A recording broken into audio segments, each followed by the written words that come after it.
Obedda ninda Peter Mayiga abikula omumwa bitandike mpuliriza. Mu kitongole mutanadde omulimu ogusiimula olujja oba endabirwamu. Yeewadde omulimu gw'okufuuka omwogezi w'ekitongole kyennyini ekyasimula maapu ya Buganda ku Uganda. Tambuza video mpaka ku mulabe wa Buganda asembayo gitambuze. Omwogezi w'ekitongole ekisimula maapu ya Buganda ku Uganda Peter Mayiga avaayo tugambe bakolamuko ku nsobi ne beerabira otteekako mu Buganda. Basobola okujjuka zikisolo zimbale entono sibanafu nezaali ntono ku Buganda kwayo Buganda nnene gwe makimanyi. Wakati nga tubanja mu mayiro zaffe akende zibula ku Buganda n'atubuuza myaka ana tubanja biki.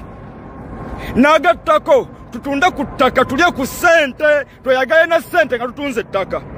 Ssaabasajja Kabaka yatukubiriza temutundanga ettaka kubanga Buganda ttaka essaawa ya leero ne ku mapu tebaddeko emyaka ejja nga kasirise.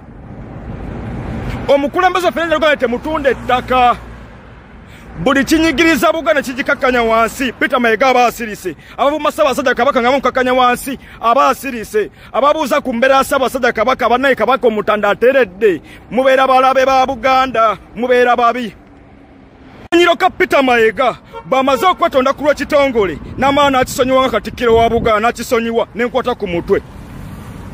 N'akisonyiwa ekyennaku kiikino asada mancha kiriwo ekyennaku kiikino bamaliriza okukola ekyo ne bagamba mu North Central egenda fuka North Buganda, mu South Central egenda fuka South Buganda.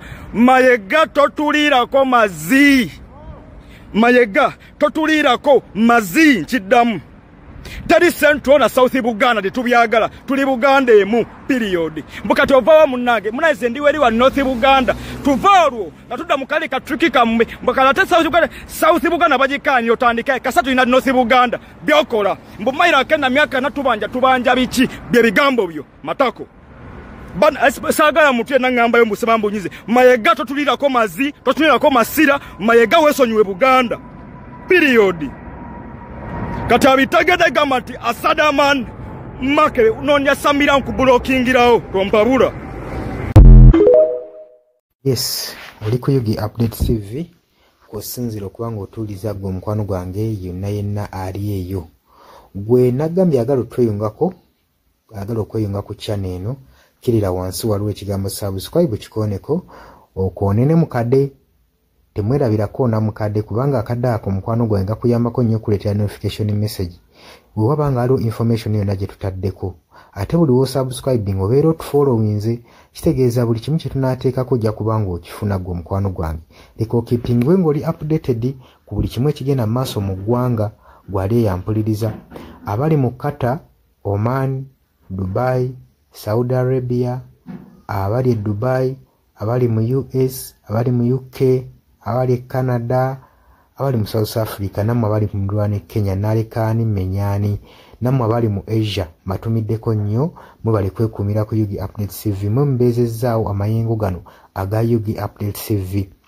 Mikwano gyange sola bebaza kinoomu wabula nsazeewo nkozese lino eddoboozi eryewamu nsobole okubeebaza mwebale kuyimirizaawo channel eno mwebale mwabajja naddala mwabajja mu comment section ne mukomentinga ne muteekako endowooza yammwe ne mutangaza bannayuganda ku kyekisa ekiteekeddwa ekituufu okukolebwa gwe okusinziira ku ndowooza yo. So munamuna batajjangako mu comment section mbakubiriza okujja mu comment section muteekeko ebirowoozo byammwe mutangaze eggwanga ku biki byaba bagenze mu bukyamu ne bikolebwa mu bukyamu eri bannayuganda. Dani ku Airlines e Kenya nawe nkutumiddeko ennyo naye jangu mu comment section oteese toteekako buteesi linnya lyo mujje mu comment section mwe abasharinga aba likinga namwe abasubscribinga mwe muyimirizaawo amayengo ga channel. Enamba y'essimu gye mbateereddaawo ya noti 726 noti emu 679. Eyo enamba ya WhatsApp eri mu kimyufu. Ye namba gy'ogenda oyita kuba gy'osobola okuyitako gwe omukwano gwange ayagala okulanga wamu naffe. Ngw'alina bizinensi yo ng'ogyagala tugikulangire nga wandyetaaza ogikulangira.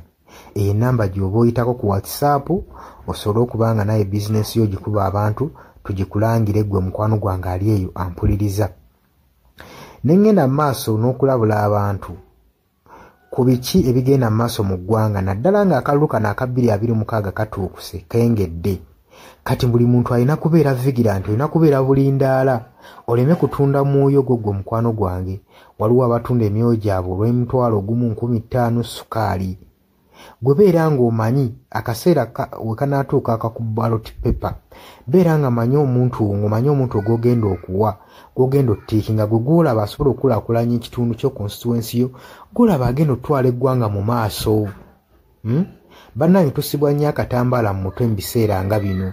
Newankubadde obwavu babubalumizza mutya, totunda mwoyo gwo ku lw'akantu katono, wabula saasira ku ggwanga lyo, osaasire ne ku zadde lyo, osaasire ne ku future weenaabeera. Lowooza ku by'emu maaso. Weewaawo abamu muyinza okulowooza ng'ebyo tabakwatako nga tebikwatako, naye ensobi yonna ekolebwa eiza relative, sengaawo, maamawo, kojjaawo, biyinza otuuka ng'ekyo ekizibu gwe kyetooloddeko, ate olaba ebikwatirako biyinza otuuka essa ne byetooloola ne bifundikira nga bikkutteko gwe mukwano gwange ali eyo. So kyenva nkubiriza baganda bange mwenna abali ku Yugi Update TV ogenda maaso n'okusharinga information eno. Baganda baffe beebereremu ate era baleme kutunda mwoyo gwa ggwanga, babeere nga batambulira ku mazima, nga bayimirira ku mazima, nga bayimirirawo ku lw'eggwanga lyaffe erijja mu maaso, ku lwa future y'abantu baffe n'eggwanga lyaffe mu maaso, kubanga buli muntu ekigenda mu maaso kati akiraba.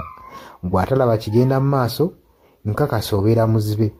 Ate era ne muzibe naye alina byawulira ebimutyemula omutima, kati n'amanya nti no mu ggwanga mulimu kino. So nkubiriza buli omu obeere lalabayi wa munno, osobole okuba nga oli kalabalaba w'oyo ku biki ebigenda mu maaso. Obakubirize n'omubakubiriza. Waliwo abali mu byalo nga tebamanyi kigenda mu maaso, mubaagaliza subscribinga ku mikutu gino bategere ebigenda mu maaso mu ggwanga lyaffe. Wakati smartphone zajja gwe mukwano gwange ali eyo. Wabula mbaagaliza olunaku olulungi, mwebale kwekumira ku Yugi Update TV. Mwebatana subscribinga mugende maaso n'okusubscribinga. Mbaagala nnyo era mweraba.